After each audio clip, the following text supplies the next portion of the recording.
অভাগার ভাগ্য। একটি গ্রামে সালামত নামে এক দরিদ্র কৃষক থাকত। দিনরাত পরিশ্রম করেও তার সংসারে সুখ ছিল না।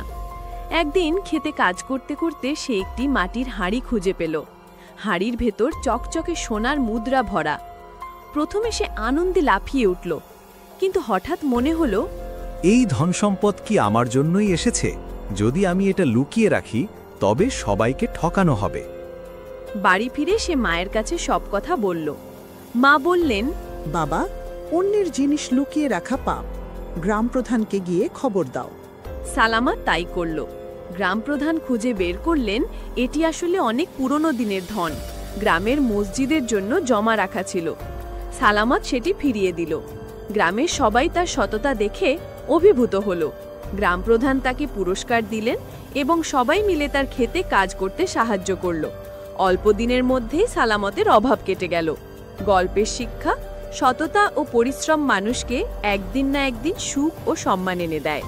ভিডিওটি ভালো লাগলে লাইক দিয়ে চ্যানেলটি সাবস্ক্রাইব করে রাখো। বন্ধুত্বের শক্তি। একটি গ্রামে রাকিব আর জামিল নামে দুই বন্ধু থাকত। তারা ছোটবেলা থেকে একসাথে বড় হয়েছে। সব কাজ একসাথে করত, পড়াশোনা, খেলাধুলা, এমনকি গ্রামের মেলা দেখতে যাওয়াও। কিন্তু একদিন গ্রামে একটি বড় সমস্যা দেখা দিল। গ্রামের পুকুর শুকিয়ে গেল আর পানির অভাবে সবাই দুশ্চিন্তায় পড়ল। গ্রামের মানুষ পানির জন্য ঝগড়া শুরু করল। রাকিব বলল, আমরা যদি সবাই মিলে কাজ করি তবে নিশ্চয়ই কোনো উপায় বের করতে পারব। জামিল মাথা নেড়ে রাজি হল। তারা গ্রামের কয়েকজন ছেলেকে নিয়ে পাশের বনের ভেতর খুঁজতে বের হল। কয়েকদিন চেষ্টা করার পর তারা একটি ছোট ঝর্ণা খুঁজে পেল। সবার সহযোগিতায় তারা সেই ঝর্ণার পানি গ্রামে আনার জন্য বাঁশ আর মাটির সাহায্যে ছোট একটি খাল তৈরি করল।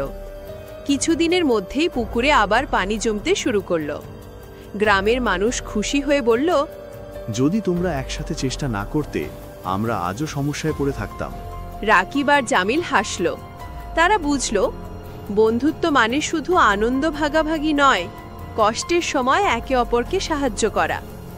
গল্পের শিক্ষা: একতা আর বন্ধুত্ব থাকলে বড় সমস্যাও সহজে সমাধান করা যায়। ভিডিওটি ভালো লাগলে লাইক দিয়ে চ্যানেলটি সাবস্ক্রাইব করে রাখো।